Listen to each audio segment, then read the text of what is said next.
What if I told you that the cheesecake you absolutely adore has a story that begins not in a New York deli, but thousands of years ago, perhaps even at the first Olympic Games?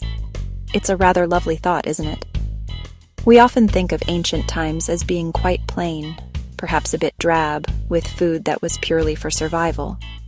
But that simply isn't the whole picture. The truth is, people have always had a sweet tooth, and their desserts were every bit as important as the main course. These early sweets were more than just a treat, brimming with meaning, history, and a touch of magic that we can still taste today if we know where to look. Just for a moment, picture your favorite dessert. Is it a rich, dark chocolate cake? Or perhaps a light and fruity tart? Now imagine that its earliest ancestor wasn't baked in a modern oven, but was instead crafted over an open fire, or simply pressed into a mold by hands that lived centuries before us. Our first stop is the sun-drenched land of ancient Egypt, a place we often associate with pyramids and pharaohs, but rarely with pudding. However, the Egyptians had a remarkable affection for sweetness. If you were to wander through the markets of Thebes, you would find stalls piled high with nature's own candies: sticky dates, plump figs, sweet, juicy grapes. But their primary and most treasured sweetener was honey. Beekeeping was a highly respected profession, and honey was so valuable it was often referred to as liquid gold. It was used not only to sweeten food, but also to brew a type of sweet beer and mead, ensuring celebrations were always full of cheer. The desserts themselves were often quite simple, but lovingly prepared. One of the most common treats was a type of sweetbread or cake made from ground tiger nuts. These tiger nuts would be ground into a flour mixed with honey and dates, and then shaped into small, conical loaves. Archaeologists have found remnants of these very cakes preserved in tombs, left as sustenance for the deceased in their journey to the afterlife. It tells you just how important a sweet treat was. It was considered an essential provision for eternity itself.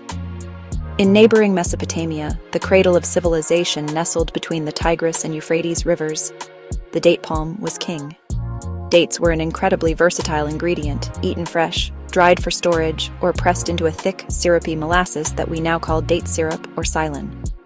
This syrup became the foundation for countless sweet concoctions. They would mix it with flour, sesame seeds, and nuts to create dense, energy-rich cakes that could sustain a traveler on a long journey or delight a guest at a family meal. Now, let us sail across the Mediterranean to ancient Greece, where philosophy, democracy, and art flourished. You might think a society so focused on the mind would have little time for dessert, but the Greeks certainly knew how to enjoy the sweeter side of life. Their approach was one of elegant simplicity. They celebrated the natural sweetness of local produce, a typical end to a meal, a platter of fresh figs, a handful of walnuts drizzled with honey, a simple bunch of grapes, sweet, aromatic wine, appreciating pure, unadulterated flavors. The Greeks had a version of cheesecake, plakos, made from fresh goat's cheese mashed until smooth, mixed with flour and honey, then baked into a dense, firm cake. Considered a source of energy, served to athletes at the first Olympic Games, 776 BC, to give them stamina. Not a creamy modern cheesecake, but rustic, wholesome, nourishing. From Greece, we journey to the mighty Roman Empire, where everything was done on a much grander scale. Roman banquets were legendary affairs, often lasting for hours with course after course. The final course, known as mensae secundae, was dedicated entirely to sweets and was a true spectacle. While the Greeks favored simplicity, wealthy Romans loved to show off their status with elaborate and surprising desserts. One of the most popular Roman desserts was a dish called dulcia. A platter of dulcia might include honey-fried pastries called globuli, which were little balls of dough, fried until golden and then drizzled with honey and sprinkled with poppy seeds. They were the Roman equivalent of donuts.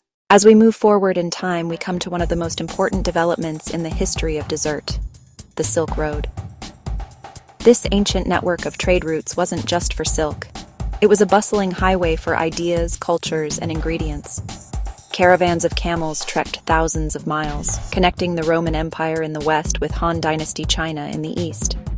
They passed through Persia, India, and Arabia, creating a magnificent melting pot of flavors.